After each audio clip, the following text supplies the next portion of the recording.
Hello guys, welcome to my YouTube channel. जैसे कि हम इलेक्ट्रिक करंट वाला चैप्टर पढ़ रहे हैं, तो आज हमारा इलेक्ट्रिक करंट का थर्ड पार्ट है, जिसमें हम स्टार्टिंग करेंगे धारा घनत्व। धारा घनत्व को इंग्लिश में बोलते हैं करंट डेंसिटी। इसे हम जे वेक्टर से दिखाते हैं। जे वेक्टर से दिखाते हैं। और धारा घनत्व जो होता है एक सदिश राशि होता है। धारा जो होती है, करंट जो होता है वो एक अदिश राशि होता है, और धारा घनत्व करंट डेंसिटी वो क्या होती है, सदिश राशि होती है।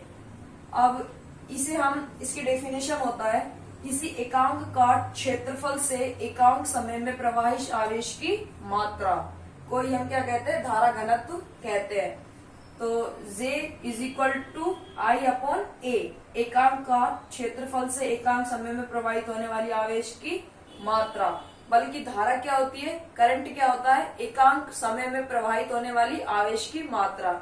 और ये क्या होती है, एकांक काट क्षेत्रफल से, क्षेत्रफल को अंडरलाइन कर लेते हैं, एकांक काट क्षेत्रफल से एकांक समय में प्रवाहित होने वाली आवेश की मात्रा को हम क्या कहते हैं, धारा घनत्व कहते हैं। अब इसका मात्रक देख लेते हैं। यहाँ पे ए क्या है, एरिया। हम जानते हैं आई का मात्रक क्या होता है, एम्पियर, और ए एरिया का क्या होता है, मीटर स्क्वायर। तो इसका मात्रक क्या हो जाएगा, एम्पियर पर मीटर स्क्वायर। अब जो धारा घनत्व है, इसके लिए हम इसको लिख सकते हैं स्मॉल के लिए DI अपॉन DS। एस क्या है यहाँ पे, एरिया। अब इसका हम इंटीग्रेशन करेंगे टोटल करंट निकालने के लिए, तो J इंटू DS वेक्टर। तो I, हाँ, अगर इसके बीच का कोण थीटा है, I और J और S के बीच का कोण क्या है, थीटा है, तो JS cos theta. Okay guys, अब हम नेक्स्ट देखते हैं जो हमारे इस वीडियो का मेन एम है, ओम का नियम। पहले हम ओम के नियम की डेफिनेशन देखते हैं, ओम का कथन क्या था, उसके बाद हम इसको प्रूफ करेंगे कि ओम का नियम कैसे निकल के आया। तो सबसे पहले देखते हैं ओम के नियम का कथन। यदि किसी चालक की भौतिक अवस्था मीन्स ताप, दाब, आयतन इत्यादि। यदि किसी चालक की भौतिक अवस्था ताप, दाब, आयतन आदि नियत रहे, तो चालक के सिरों पर उत्पन्न विभवांतर चालक में प्रवाहित धारा के समानुपाती होता है। यानी कि ये कोई L लंबाई का चालक है, मान लीजिए ये कोई L लंबाई का चालक है, तो इसकी भौतिक अवस्था ताप, दाब, आयतन आदि नियत रहे, तो इसके दोनों सिरों, मान लीजिए A व B इसके सिरे हैं, जिसमें उत्पन्न विभवांतर V है, तो ये इसमें जो प्रवाहित धारा I होता है इसके समानुपाती होता है। यानी कि V समानुपाती I। अब यहाँ से समानुपाती को चिन्ह हटाते हैं, तो यहाँ पे एक नियतांक आता है जो यहाँ पे है R, जिसे हम कहते हैं समानुपाती नियतांक। तो ये बहुत ही फेमस फॉर्मूला है, V बराबर IR। V बराबर IR जो आपने 10th क्लास में पढ़ा होगा। यहाँ से समानुपाती नियतांक, जिसे हम प्रतिरोध भी कहते हैं, इसे R से दर्शाते हैं। R is equal to V upon I। इसका हम यदि ग्राफ बनाते हैं तो V को Y एक्सिस पे लेना है और I को X एक्सिस पे लेना है। इसको VI वक्र बोलते हैं। हम क्या बोलते हैं, VI वक्र बोला जाता है इसे। तो VI वक्र की जो ढाल होती है वो किसको दर्शाता है, वो प्रतिरोध को दर्शाता है। VI वक्र की ढाल प्रतिरोध को दर्शाती है। इस पे डेल्टा V ले लिया हमने स्मॉल, डेल्टा I ले लिया हमने X पे, और यहाँ पे इस जो एंगल है वो थीटा है। तो हम जानते हैं कि आप जानते हैं लाल बटे कक्का, यानी कि लंब बटे आधार क्या होता है, tan थीटा। यहाँ से साइन थीटा, ये cos थीटा और ये tan थीटा, और इसका रिवर्स, इसका उल्टा कर देंगे तो वो क्या होता है, कोसेक, सेक और कोट थीटा। तो delta V upon delta I, यहाँ पे ये 90 डिग्री है, तो delta V upon delta I लंब बटे आधार क्या हो जाएगा, M tan थीटा, स्लोप बोलते हैं, और वो R आ जाएगा। हमेशा याद रखिए VI वक्र की ढाल जो होती है वो प्रतिरोध को दर्शाता है। तो गाइस अब देख लेते हैं नीचे, प्रतिरोध का मात्रक क्या होता है, V अपॉन I, यानी V का क्या है यहाँ पे, वोल्टेज, तो वोल्ट पर एम्पियर। वोल्ट पर एम्पियर को हम क्या कहते हैं, ओम। क्या कहते हैं हम, ओम बोलते हैं, वोल्ट पर एम्पियर। अब इसकी वीमा निकालेंगे, तो वीमा के लिए V इज इक्वल टू होता है W बाई Q। ये है सेकेंड चैप्टर में। तो W क्या है यहाँ पे, एनर्जी, और Q क्या है यहाँ पे, आवेश। तो एनर्जी होता है MLT minus 2 into L upon AT। तो ये हम रखेंगे यहाँ पे, और यहाँ से एक I का होता है एम्पियर, तो इसकी बीमा आ जाएगी M1 L2 T minus 3 A minus 2। Okay guys, तो ये हमारे ओम का नियम का कथन है। अब हम देखते हैं ओम के नियम का गणितीय निरूपण या ओम के नियम की व्युत्पत्ति। तो देखिए, हमने पिछले वीडियो में पढ़ा था अपवहन वेग vd व विभवांतर v में संबंध। हम जानते हैं ड्रिफ्ट वेलोसिटी अपवहन वेग vd is equal to E tau upon M L into V. V यहाँ पे क्या है, कैपिटल वी क्या है यहाँ पे, विभवांतर, और ये क्या है, vd क्या है यहाँ पे, अपवहन वेग। और हम जानते हैं अपवहन वेग व विद्युत धारा में संबंध, ये भी हमने पिछले वीडियो में पढ़ा था। तो यहाँ से vd is equal to I upon N A क्या है यहाँ पे, अनुप्रस्थ काट क्षेत्रफल। ओके, तो हम इक्वेशन 1 और इक्वेशन 2, यहाँ पे LHS इक्वल है vd, तो हम RHS को इक्वल रख देंगे। तो E two upon M L into V is equal to I upon N A. अब यहाँ से हम v की वैल्यू निकालेंगे, तो v की वैल्यू निकालेंगे तो इसको एम एल को i के मल्टीप्लाई में भेज देंगे और ई टो को एन ए के मल्टीप्लाई में भेज देंगे। तो यहाँ पे हमने m और n को अलग लिख लिया और i को अलग लिख लिया, और यहाँ पे देखिए n और a को ये लिख लिया e और e स्क्वायर और to.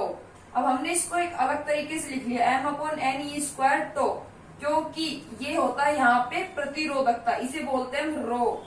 m upon N E square tau को हम बोलते हैं प्रतिरोधकता, रो, इसको क्या बोलते हैं, रो, और इसको ऐसे डिनोट करते हैं, या फिर हम इसे बोलते हैं विशिष्ट प्रतिरोध, स्पेसिफिक रेजिस्टेंस, रजिस्टिविटी बोलते हैं या फिर स्पेसिफिक रेजिस्टेंस। अब हमने देखो प्रतिरोध को क्या बोलते हैं, रेजिस्टेंस, प्रतिरोध को क्या बोलते हैं, रेजिस्टेंस, और प्रतिरोधकता को क्या बोलते हैं, रजिस्टिविटी, या विशिष्ट प्रतिरोध को स्पेसिफिक रेजिस्टेंस। ओके, और ये देखिए, ये जो 2 पॉइंट है ये इन्हें नोट कर लीजिए कि पदार्थ की प्रकृति तथा ताप पर निर्भर करता है। रो जो होता है, रो होता है वो पदार्थ की प्रकृति तथा ताप पर निर्भर करता है। क्यों, सिर्फ 2 चीजों पर डिपेंड करता है।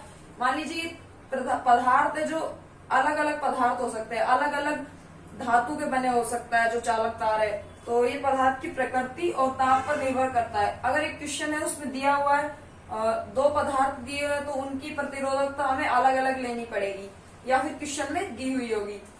और ये तार की लंबाई और अनुप्रस्थ काट क्षेत्रफल पर निर्भर नहीं करता है। अगर ऐसे कोई क्वेश्चन आते हैं कि कोई चालक तार दिया हुआ है और उसको तार को काट के आधा कर दिया जाता है, या तार की लंबाई को दुगना कर दिया जाता है, और फिर हमसे पूछता है कि प्रतिरोधकता क्या होगी, तो उस कंडीशन में प्रतिरोधकता सेम रहेगी, क्योंकि जो प्रतिरोधकता रेजिस्टिविटी होती है वो चालक तार की लंबाई और अनुप्रस्थ काट क्षेत्रफल पर डिपेंड ही नहीं करती है।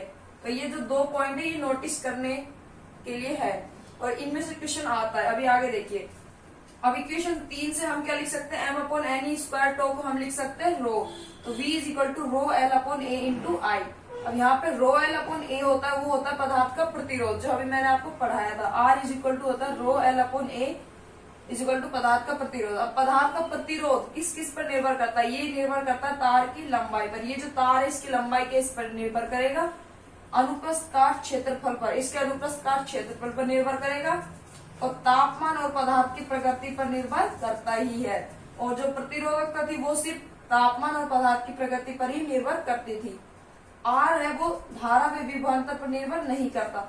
अब यहाँ से क्वेश्चन आएगा कि एक तार है जिसकी लंबाई को 2 गुना कर दिया है, या फिर तार की लंबाई को आधा कर दिया है, तो उस स्थिति में आपसे पूछेगा कि पदार्थ का प्रतिरोध क्या होगा। तो उस स्थिति में आपको यहाँ पे अगर लंबाई को आधा कर दिया है तो L के स्थान पर L/2 लिखेंगे, अगर लंबाई को 2 गुना कर दिया है तो 2L लिखेंगे। और ऐसे कह सकते हैं कि काट क्षेत्रफल को 2 गुना कर दिया है, काट क्षेत्रफल को आधा कर दिया है, तो उस स्थिति में हमें ये चेंज करना है, फॉर्मूले में चेंज करना है।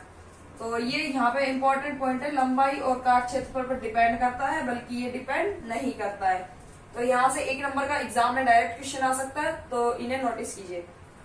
अब यहाँ से R धारा में विभवांतर पर निर्भर नहीं करता। अब देखिए इक्वेशन 4 से, अब यहाँ पे हम R रखेंगे तो V is equal to R I R, यही ओम के नियम का कथन है, और R इज इक्वल टू प्रतिरोध हो जाएगा यहाँ से V upon I. Okay guys, अब हम देखते हैं ओम के नियम का सदिश निरूपण, लेकिन उससे पहले हम देखेंगे 2 छोटी छोटी डेफिनेशन चालकत्व और चालकता की। सबसे पहले देखिए चालकत्व, इसे हम G से दर्शाते हैं। G क्या होता है, जो 1 अपॉन R, अभी हमने प्रतिरोध देखा जिसका मात्रक ओम होता है, प्रतिरोध का व्युत्क्रम यानी कि 1 अपॉन R ही क्या होता है G, जिसे हम क्या कहते हैं चालकत्व, कंडक्टेंस बोलते हैं।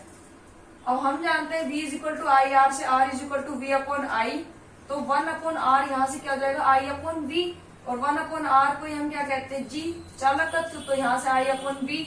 अब हम जानते हैं r का जो मात्रक होता है वो ओम होता है, तो इसका क्या हो जाएगा ओम इनवर्स 1/ओम। 1/ओम को हम क्या लिख सकते हैं ओम इनवर्स, या इसको हमको बोल सकते हैं मोह। ओम को उल्टा करके ऐसे, ओम को उल्टा करके इसे हम क्या बोल सकते हैं मोह, तो इसे हमने क्या बोलना है मोह, इसे हम मोह बोलते हैं, या फिर रो इनवर्स बोलते हैं।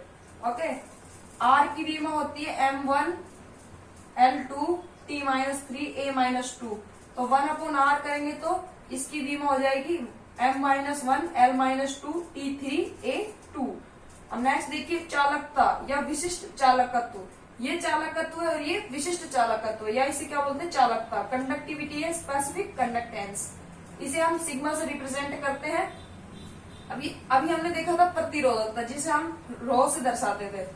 ये है मोह और ये है रो। रो को क्या बोलते हैं प्रतिरोधकता, तो 1/रो यानी रो का व्युत्क्रम, प्रतिरोधकता का व्युत्क्रम ही क्या होता है चालकता या विशिष्ट चालकत्व होता है।